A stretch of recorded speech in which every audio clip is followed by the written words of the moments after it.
Hello there. I put up a post which was an FOI response from the Countess of Chester Hospital. The question was, did they set up any non-disclosure agreements with anybody involved in the Lucy Letby case, I suppose, anybody involved from the hospital, either working there now or who was working there at the time, anybody at all. This is between the Countess of Chester Hospital Trust and any individual, and they said zero. There are zero.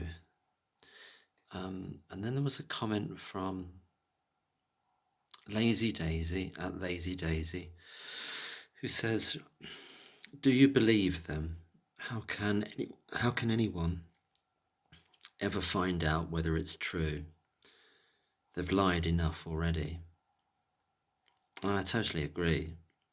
We can never know if it's true. It might be true. It might not be true. They might have called it something else, and it is in effect an NDA, an unofficial one, or something else that they could, or their lawyers could say, no, that's not an NDA, that's something else. Give it another name.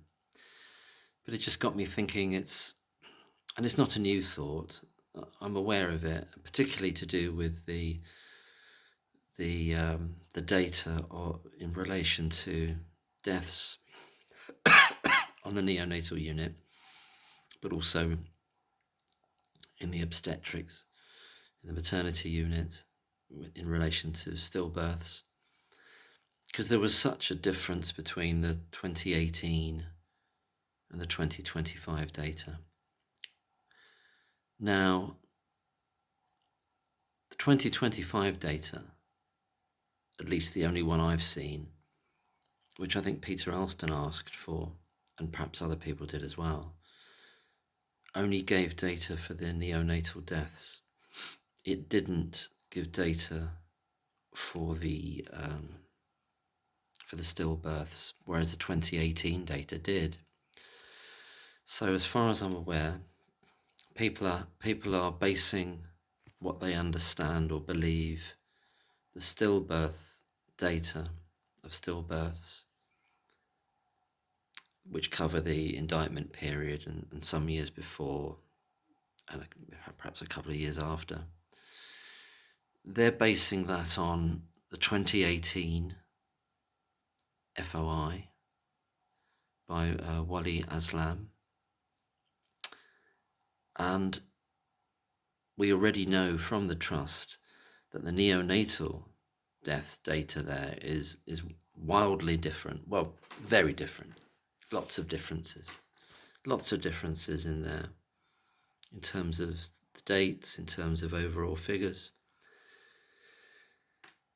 I have made another FOI application to ask for all of it all again, including the stillbirth data. So going from, I think I asked for 2009 to 2009 to 2019. I think that was the range I asked for, but for everything, but also years and then months as well, to see what they say, and then compare that as and when it comes through, if and when it comes through.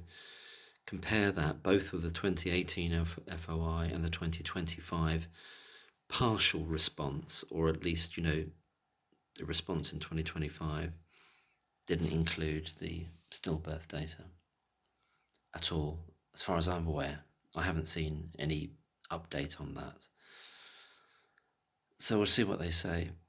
But going back to Laizy Daisy's point, whatever they say, that might not be the truth.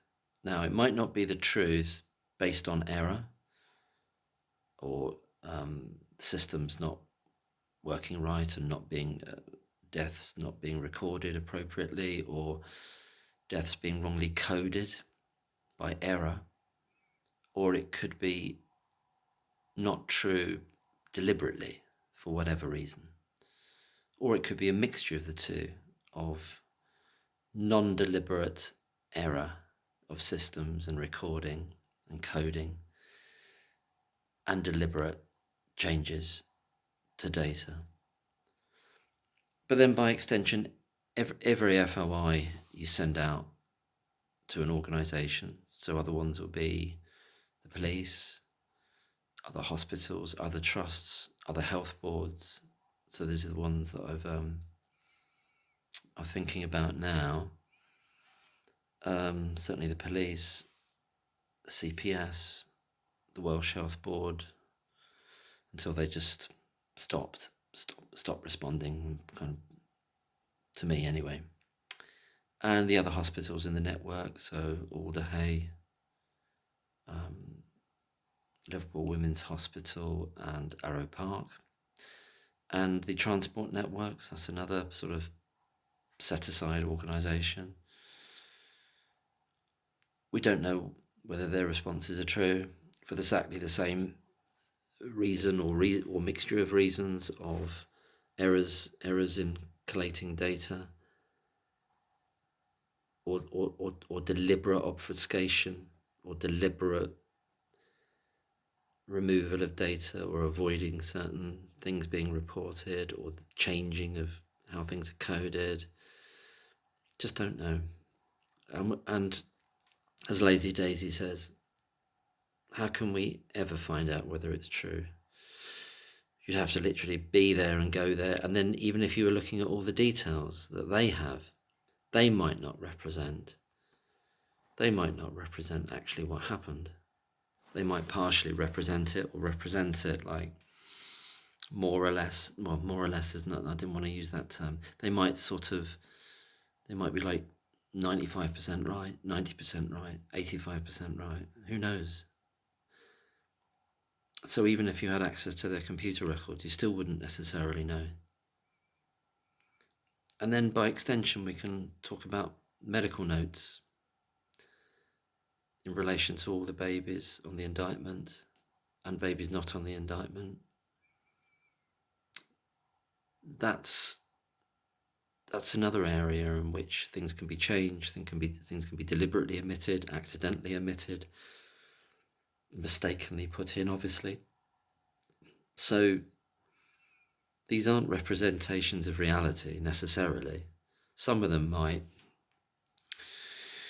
might be fairly accurate, sort of accurate.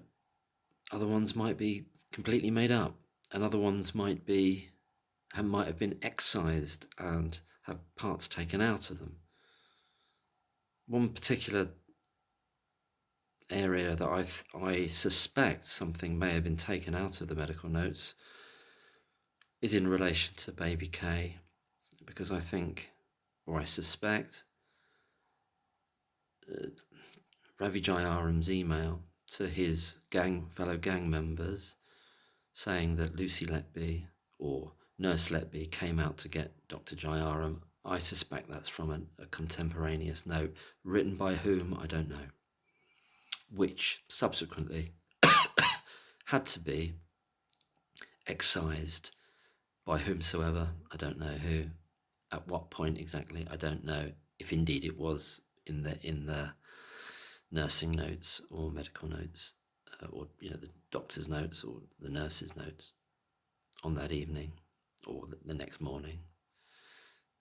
So yeah, that's just the truth of it. That's just the truth of it as well. I'll leave it there.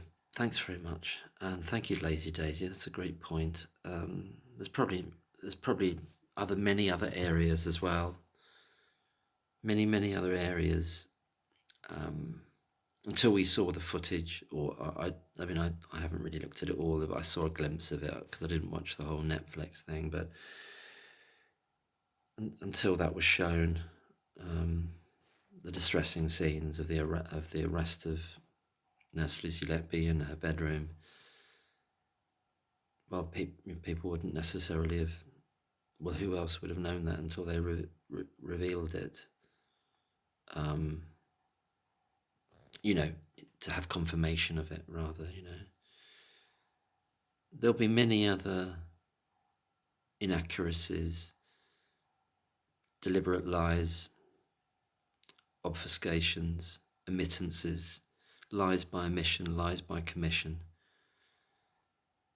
with regard to probably everybody involved in the persecution of Nurse Lucy Letby. Every individual probably involved in it, and by extension to that, obviously every organisation under the umbrella of whatever organisation they're in, CPS, Cheshire Police, representing the trust, but then individually as well. So there we are. That's the difficulty, isn't it? And thanks, Laizy Daisy. Take care, everyone. Have a good week ahead. Good night.